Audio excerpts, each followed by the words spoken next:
कहाई कबीर वै दूनो बेड़ी, एक लोहा एक सोना केरी। नमस्कार दोस्तों, मैं अविनाश दास रेशनल कबीर यूट्यूब चैनल में आप सबका हार्दिक स्वागत करता हूं। साथियों, यदि आप इस चैनल को सब्सक्राइब नहीं किए हैं तो सब्सक्राइब जरूर करें, शेयर करके अपने सभी साथियों तक सभी ग्रुपों में पहुंचाएं, बेल आइकन को प्रेस करें, ऑल नोटिफिकेशन ऑन करें और दोस्तों मुझे कमेंट जरूर लिखें, लाइक भी करें। साथियों, इस चैनल का उद्देश्य किसी भी परंपरा, व्यक्ति, जाति को आहत पहुंचाना नहीं है।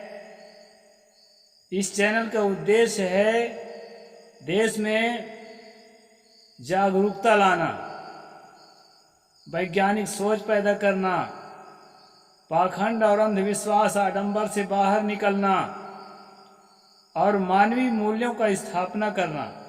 आदमी केवल आदमी है, वो किसी भी वर्ग, जाति, समुदाय में पैदा होने के कारण किसी से श्रेष्ठ या किसी से निकृष्ट नहीं है, या किसी लिंग, स्त्री या पुरुष होने मात्र से कोई श्रेष्ठ या निकृष्ट नहीं है। इसी सिद्धांत को समाज में स्थापित करना इस चैनल का मुख्य उद्देश्य है। दोस्तों, अभी मैंने सतगुरु कबीर साहब की एक साखी, एक चौपाई बोली है। इस चौपाई को जो है, इसका संक्षेप में अर्थ कर देता हूं दोस्तों, फिर चलते हैं मनुस्मृति पर आज के प्रसंग के साथ। मैंने कहा, कहें कबीर वह दोनों बेड़ी, एक लोहा एक सोना केरी। साथियों, हाथ में हथकड़ी, पैर में बेड़ी और नाक में नकेल और कमर में रस्सा, बड़ा से बड़ा अपराधी को बांध करके ताकि वो भागने न सके और घसीटते हुए जेल में ले जाते हैं। पहले भी ले जाते थे, आज तो खैर हथकड़ी बस पहनाते हैं और बंदूक रख के चारों तरफ सिपाही खड़े रहते हैं। लेकिन पुराने जमाने में दोस्तों सजाएं बहुत भयंकर होती थी। उस समय जो है बेड़ी, हथकड़ी ये सब चलते थे। तो उसी का उदाहरण देकर सतगुरु ने कहा कि ये दो प्रकार की बेड़ियां हैं।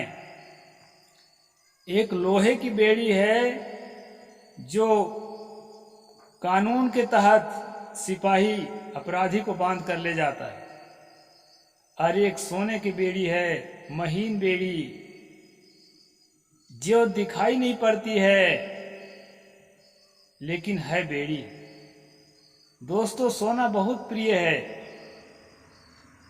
कहते हैं ना, जो 10 किलो का भार उठाने के लिए राजी नहीं है, अगर उसको 20 किलो सोना दे दिया जाए तो जल्दी से उठा के भाग जाएगा, घर का रास्ता पकड़ेगा कि बड़ा अच्छा हुआ। तो सोना बहुत प्रिय है। इसी प्रकार दोस्तों, हमारे दिलो दिमाग में जो बंधन है, वो बंधन भी प्रिय लगने वाला बंधन है। उसी को सोने की बेड़ी सतगुरु ने कहा। बहुत लोग तो ऐसे हैं, बंधन में बंधे हुए होने के बावजूद भी वो समझ ही नहीं पा रहे हैं कि मैं बंधन में हूं। खासकर साधना के क्षेत्र में क्या होता है कि आदमी घर परिवार छोड़ देता है, संपत्ति छोड़ देता है, अपना माना हुआ सब कुछ छोड़ देता है। इसके बाद जो है ना, वो एक ऐसी चीज को पकड़ लेता है जो उससे भी घातक है। उससे भी घातक इसलिए मैं कहता हूं कि विषय वासना तो हम समझते थे कि ये हमारे जीवन के लिए बंधनकारी है, हमारे मन को जो है ढक देने वाला बहुत बड़ा, ये कहना चाहिए कि एक आवरण है। लेकिन देवी देवता, स्वर्ग नरक की कल्पना, वेद शास्त्र की मान्यता, जिनको हम धर्म के नाम से स्वीकार करते हैं, उसको तो धर्म के नाम से स्वीकार किए हैं ना। उसमें कितनी भी बात, कैसी भी बात होगी, वो परमात्मा की कही बात है, आप ऋषि मुनियों की कही बात है, वो हमारे लिए कितना भी घातक हो, उसको हम घातक नहीं समझ पाते, भक्षक को रक्षक समझ पाते हैं। हमारी समझ ऐसी बनती है। इसलिए सदगुरु ने कहा, लोहा की बेड़ी तो समझ में आती है, लेकिन सोने की बेड़ी को समझ नहीं पाते। दोस्तों, मनुस्मृति सबसे ज्यादा प्रसिद्ध है अपने जातिवाद के नाते और लिंगवाद के नाते। हालांकि इसमें बहुत सारी बातें हैं, मैं बहुत सारी बातों को इधर छोड़ भी दिया। इसलिए छोड़ दिया कि एक तो रिपीट बहुत है, दूसरी बात युद्ध के संबंधित जो है इस अध्याय में बहुत चर्चा है, तो आज जो है ये सब चीज़ों की औचित्य नहीं है, आज के लिए इसका प्रासंगिक नहीं है। बहुत सारी चीज़ें युद्ध की लिखी है, कैसे किससे युद्ध करना है, किससे युद्ध नहीं करना, किसे संधि करना है, साम दाम दंड और भेद, ये चारों नीतियों पर किसके साथ किस नीति का प्रयोग करना है, किस स्थिति में, इन सारी बातों का वर्णन 7वें अध्याय में है। तो वो सारी चीज़ों को मैंने फिलहाल छोड़ दिया है कि ज़रूरत पड़ेगी तो हम फिर रिपीट करेंगे, तब ले लेंगे, यदि आप लोग ज़रूरत महसूस करेंगे तो। साथियों, मैं ये कह रहा था कि सोने की जो बेड़ी है वो बेड़ी नहीं लगती है, वो अपना कहना चाहिए कि अपना संपत्ति, अपना धन लगता है। तो ये जो महीन जातिवाद है, महीन ब्राह्मणवाद है, महीन विषमतावाद है, महीन पुरुषवाद है, ये जो है ये समझ में नहीं आता। जातिवाद से पीड़ित तो सिर्फ उसी को देखा जाता है, खासकर दलित को, जिसको छूते तक नहीं, अनटचेबल जिसको रखा गया था, उसको रौंदते चला जाता था, तो लगता था हाँ भाई ये तो जातिवाद से पीड़ित है। लेकिन उसके थोड़ा ऊपर जिसको रखा गया था, वो बीसी, जिसको आज कहते हैं सछूत शूद्र, अछूत शूद्र और सछूत शूद्र, इस प्रकार जो सछूत थे उनको तो लगता ही नहीं था, अरे चलो बढ़िया है, हमको जो भी ड्यूटी भगवान ने दिया है अच्छा है, तेल पेर लेंगे हम, हल जोत लेंगे हम, मजदूरी का काम कर लेंगे हम, पानी भरेंगे मालिक के घर में, तो उन गाय भैंस चरा लेंगे हम। तो सछूत जो शूद्र थे उनको लगता ही नहीं था कि हमारे ऊपर भी कुछ हो रहा है। आज के दिन में दोस्तों, जो बनिया है, वैश्य है, उसको लगता है अरे हम तो अपर कास्ट हैं। जो क्षत्रिय है, जो आपको अपने को राजपूत लिखता है, उसको तो लगता है पक्का अरे एक कैटेगरी तो कम है हमारा ब्राह्मण से, हम तो पक्के सवर्ण हैं, अपर कास्ट। और दोस्तों, इस सीढ़ी नुमा व्यवस्था में वो कितने पीड़ित हैं वो इस बात का अनुमान नहीं लगा पाते।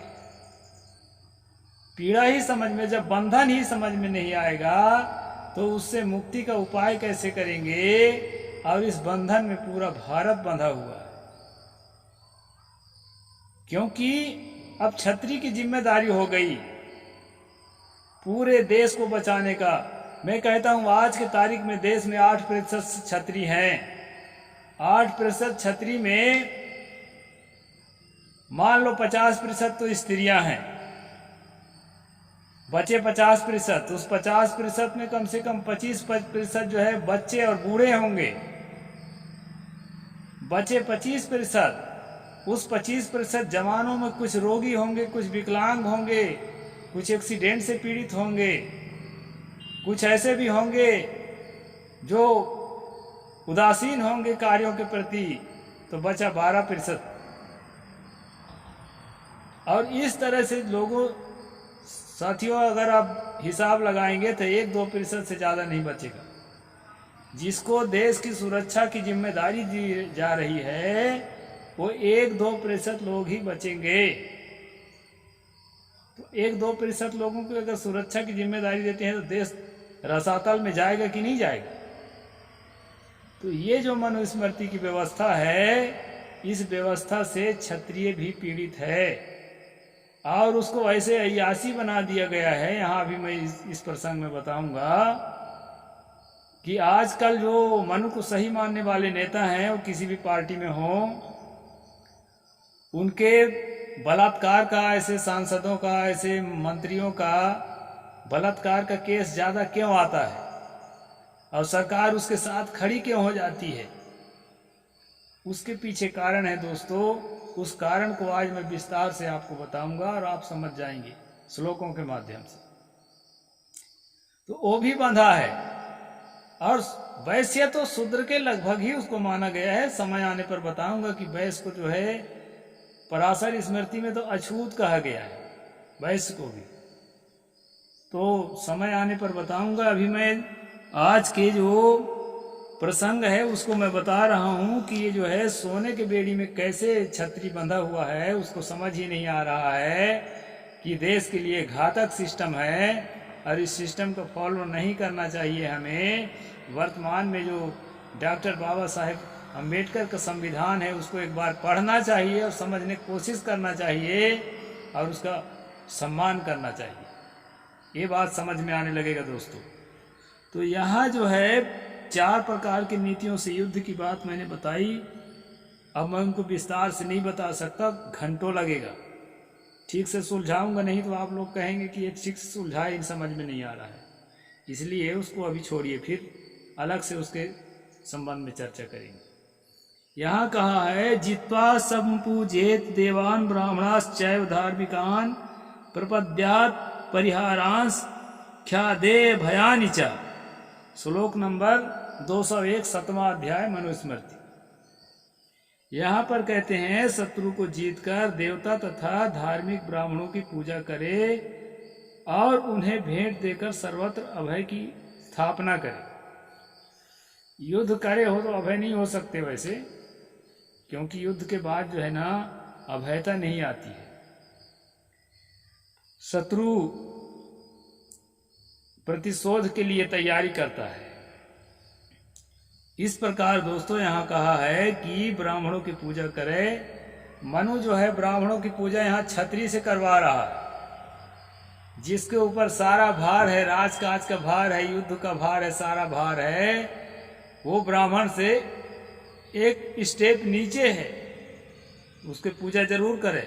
मैं पहले भी बताया था, कई अवसर में पूजा करने की बात बताई गई है। तो उसकी पूजा करे और पूजा करने के बाद जो है वो अपने अभय राज की स्थापना करे। इसके बाद दोस्तों आज के मूल प्रसंग पर आता हूँ। राजाओं को इतना अय्यासी बना दिया गया था इस नीति के माध्यम से कि वो अपने अय्यास में इतना डूब गए कि आज भी उनके वंशज अय्यास को अपना धर्म समझते हैं। हाथरस के कांड को आपने सुना रहा होगा और भी बहुत सारे कांड को आपने सुना होगा। कुलदीप सेंगर वाले कांड को सुना होगा, संगीत सोम वाले के कांड को, और एक को क्या राणा कहते हैं उसको सुना होगा। फिर आप जो है उसको सुना होगा, अभी ब्रजभूषण शरण सिंह को सुना होगा, जो पहलवान महिलाओं के साथ जो है दुष्कर्म करता रहा। तो इस प्रकार काम करने वालों के साथ जो है मनु के समर्थक, हिंदुत्व के समर्थक लोग खड़े क्यों होते हैं? उसका कारण ये है दोस्तों, स्त्री को इसी काम के लिए बनाया है, ऐसा वो मानते हैं। विवाह करना भी जरूरी नहीं है। बहुत लोग जो है उस टीम के बहुत लोग अविवाहित रहते हैं। आज भी आप देख सकते हैं आरएसएस में बहुत लोग जो है विवाह करना अच्छा नहीं समझते।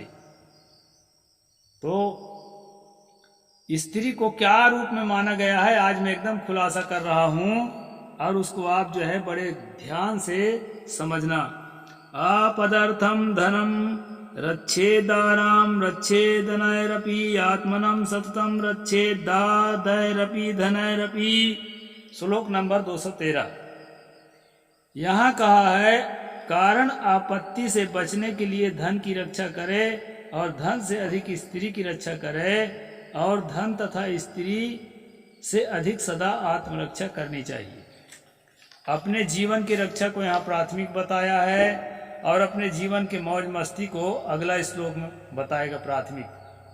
और दोस्तों यहाँ जो है स्त्री को धन के साथ तुलना किया है, जबकि स्त्री का अपना स्वतंत्र एक व्यक्तित्व है, उसका स्वतंत्र एक अस्तित्व है। हमारे जैसा वही एक व्यक्ति है, उसकी भी अपनी कामना है, चाहना है, इच्छाएं हैं, आकांक्षाएं हैं, उसके अंदर भी जज्बा है कुछ कर गुजरने का। हमारे समान मानव है, लेकिन इसमें जो है उसको धन के दर्जा दे करके उसको जो है सुरक्षा करने की बात कही जा रही है। परिचिताः स्त्रियश्चैव व्यजनोदक धूपनैः वेशभरणा संशुद्धास्तेषु सुमाहिताः। 219 नंबर में हर श्लोक को नहीं पढ़ता, थोड़े ही श्लोक को पढ़ के पूरा करूंगा।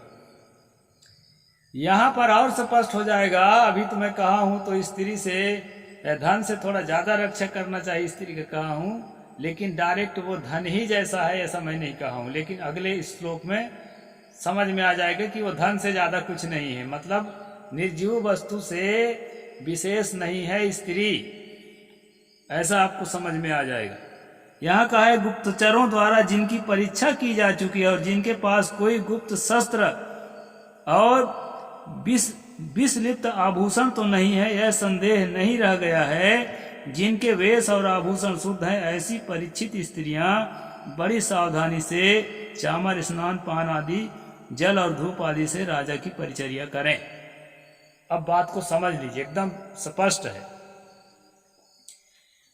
जब लड़ाई करते थे, लड़ाई करके जो जीत करके यह कहना चाहिए कि डाका डाल करके, मेरे भाषा में वहां की संपत्ति को और स्त्रियों को, मैं पहले भी बना चुका हूं, वीडियोस में बताया हूं कि उसको हड़प लिया जाता था। तो जिन स्त्रियों को ले आया गया है उसको पहले जांच करते थे, कहीं आभूषणों में जहर तो नहीं है जिसके प्रभाव से उसके साथ संसर्ग करने वाला कोई सिपाही या राजा मर जाए। ऐसा कोई गुप्त शस्त्र, कोई औजार तो नहीं रखी है छुपा के।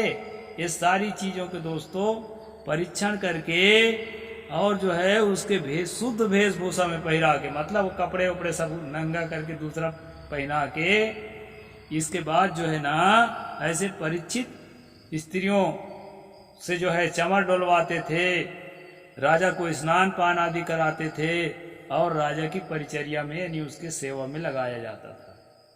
अब सभी प्रकार सेवा देना पड़ता था, यहाँ तक कि शारीरिक सेवा भी इसमें देना पड़ता था।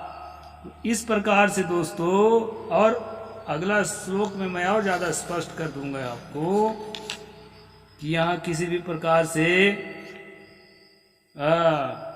मेरी ओर से कोई बात नहीं है। श्लोक नंबर 221 में आप देख लीजिए, भोजन करके अंतःपुर में स्त्रियों के साथ कुछ समय तक विहार कर फिर अपने राजकाज की चिंता करें। विहार करना है उसके साथ, हम बिस्तर भी होना है और इसके बाद फिर राजकाज की थोड़ा सुकून मिल जाए। यानी मौज मस्ती के साधन ही औरतों को राजे रजवाड़ों के लिए मनु ने निर्धारित किया है। इसलिए आज के जो मनु के समर्थक, जो बड़े बड़े महात्मा कहलाने वाले लोग जेल में है ना, और बड़े बड़े सांसद, विधायक और बड़े बड़े मंत्री जो मनु के समर्थक हैं, जो हिंदू राष्ट्र कहते हैं, राम राज कहते हैं और मनु की स्मृति को संविधान बनाने की कल्पना करते हैं, वो लोग इस तरह के अय्यासी में इसलिए डूबे रहते हैं कि अय्यासी करना इनके लिए एक राजधर्म बताया गया है। इसको किसी भी प्रकार से अवैध या अनैतिक नहीं बताया गया है। आगे हम देखते हैं दोस्तों, एक श्लोक और देख लेते हैं। गत्वा कच्छांतरम त्वन्या समुज्ञाप्य तम जनम प्रविशेद भोजनार्थम चा स्त्री वृत्तो अंतपुरम पुनः। इसके बाद संध्या उपासना करके ग्रह के एकांत स्थान में सशस्त्र बैठकर रहस्यभाषी चरों, जासूसों और गुप्त संवाद सुने। इसके बाद उन्हें आज्ञा देकर वहां से विदा कर दूसरे मकान में जाकर परिचारिका स्त्रियों के साथ भोजन के लिए पुनः अंतःपुर में प्रवेश करे। इस प्रकार दोस्तों स्त्रियों को खिलौना की तरह, स्त्रियों को बेजान पुतलों की तरह अपना यूज का सामग्री बनाने की जो संदेश है मनुस्मृति जैसी किताबों में आपको भरपूर मिलता है। और इन्हीं संदेशों को फॉलो करने के चक्कर में लोग जो है ना असामाजिक और अनैतिक कार्यों में प्रवृत्त होते हैं, जुड़ जाते हैं। इसलिए दोस्तों भारतीय संविधान के सम्मान करने के लिए आप अपना मन बनाइए, उसको पढ़िए, सीखिए, समझिए और मनुस्मृति को भी पढ़िए, तो आपको लगेगा कि सचमुच जो है हम किधर जा रहे हैं। ये जाति धर्म की बात नहीं है, हर आदमी को चाहिए। आजकल तो हर जाति से राजा बन सकता है, हर जाति से मंत्री बन सकता है, इसलिए हर कोई इस चीज़ का अनुशीलन करे। अब यहीं पर मैं 7वां अध्याय को पूरा करता हूँ, ज़्यादा जंगल में नहीं जाएंगे, बात बहुते हैं। और जो है 8वां अध्याय की ओर हम कल से बढ़ेंगे। साहेब बंदगी, जय भीम, जय जोहार, जय भारत।